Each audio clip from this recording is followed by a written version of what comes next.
Bienvenue dans la série Spotlight du Project Management Institute. Cette présentation met un coup de projecteur sur les canaux de communication. Vous êtes le chef de projet d'une nouvelle initiative majeure au sein de votre entreprise. Le périmètre prévu pour le projet a augmenté au fur et à mesure que des composants supplémentaires ont été mis en place. De plus en plus de personnes s'ajoutent à votre équipe. Le risque de mauvaise communication entre collègues a grimpé en flèche. Vous devez maintenir les canaux de communication ouverts et clairs, mais avec un tel trafic, cela devient un défi. Pour gérer le trafic supplémentaire, vous pouvez commencer par déterminer le nombre de canaux auxquels vous êtes confronté. Un canal est une ligne de communication individuelle entre deux personnes, un émetteur et un récepteur. Ce n'est pas une méthode de transmission comme les emails ou le téléphone. Une personne peut envoyer un email à 3 personnes, ce qui équivaut à 3 canaux, 3 paires émetteurs-récepteurs. Ainsi, pour 2 personnes, il n'existe qu'un seul canal de communication possible. Il est également relativement simple de compter les canaux pour 3 personnes puisque vous obtenez 3 paires émetteurs-récepteurs. Mais avec 4 personnes, la situation se complique parce que vous devez prendre en compte toutes les paires émetteurs-récepteurs possibles. Il existe peut-être une formule.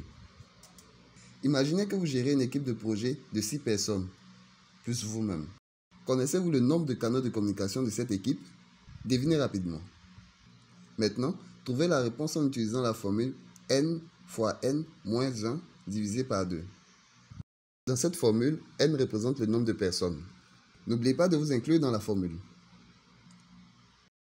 Si vous remplacez n par 7, vous comptez 7 fois 7 moins 1 divisé par 2. 7 moins 1 égale à 6, ce qui donne 7 fois 6 et qui équivaut à 42. 42 divisé par 2 égale à 21. Votre équipe de projet a 7 personnes disposant donc de 21 canaux de communication. Où se situe le chiffre que vous avez supposé par rapport à cette réponse?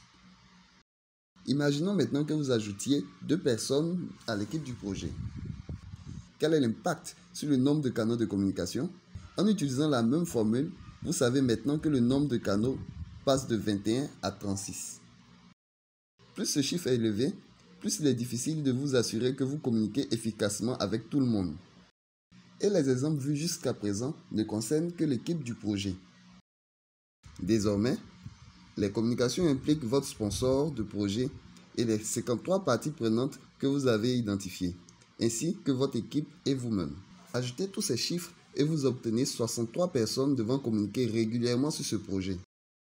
En utilisant de nouveau la formule des canaux de communication, le nombre de canaux que vous devez gérer est désormais de 1953.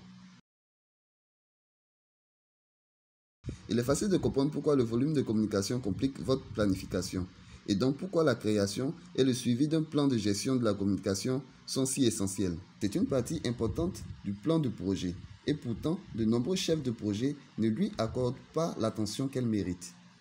Pourquoi?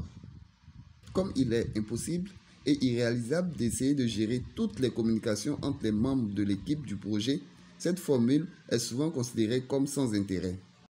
Utilisez-la plutôt pour sensibiliser l'équipe du projet et l'aider à comprendre comment une mauvaise communication peut mettre en péril la réussite globale du projet.